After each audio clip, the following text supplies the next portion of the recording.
حضرت سائرہ خاتون کے یہاں تشریف لے کے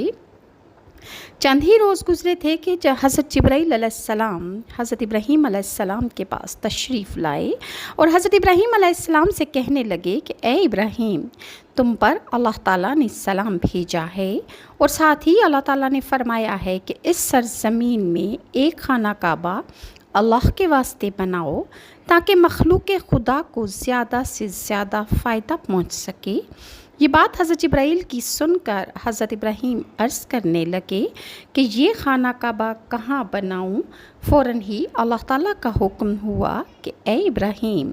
تم اونٹ پر سوار ہو جاؤ، تو میرے حکم سے ایک بادل آئے گا اور تم اس بادل کے ساتھ چلتے رہنا، اور وہ بادل جہاں پر ٹھہر جائے گا اور اس کا سایہ جہاں تک ہوگا وہیں تک اس سائے کے تم نیچے نشان لگا کر وہاں تک کعبہ کی بنیاد ڈال دینا۔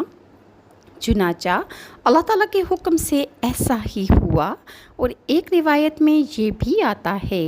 کہ ایک سانپ نے آ کر چاروں طرف حلقہ کیا، یعنی اس نے نشان لگا دیے۔ اسی انداز سے جو حلقہ کا نشان تھا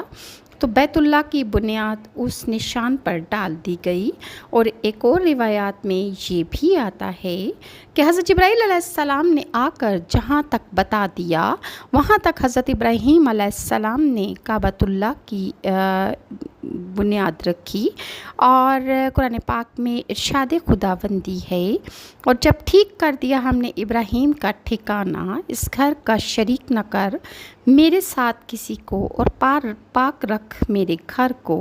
طواف کرنے والوں اور کھڑے رہنے والوں اور رکوع و سجود کرنے والوں کے واسطے،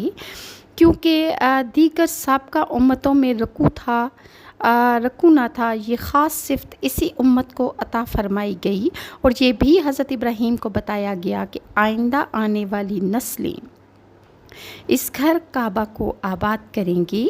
جب اطمینان کامل ہو گیا تو حضرت ابراہیم علیہ السلام نے بارگاہ رب العزت میں عرض کی کہ اللہ کے واسطے پتھر کہاں سے لاؤں تاکہ اس خانہ کعبہ کی تعمیر میں شروع کر سکوں اور اے اللہ تیرے حکم کی فرما برداری کر سکوں۔ تو اللہ تعالیٰ کی طرف سے حکم ہوا کہ اے ابراہیم، جس پتھر کی تم کو ضرورت محسوس ہو رہی ہے وہ پتھر تم کو 5 پہاڑوں سے مل سکیں گے، اور وہ 5 پہاڑ ان کے نام یہ ہیں: نمبر 1 کوہ لبنان اور ہیرا،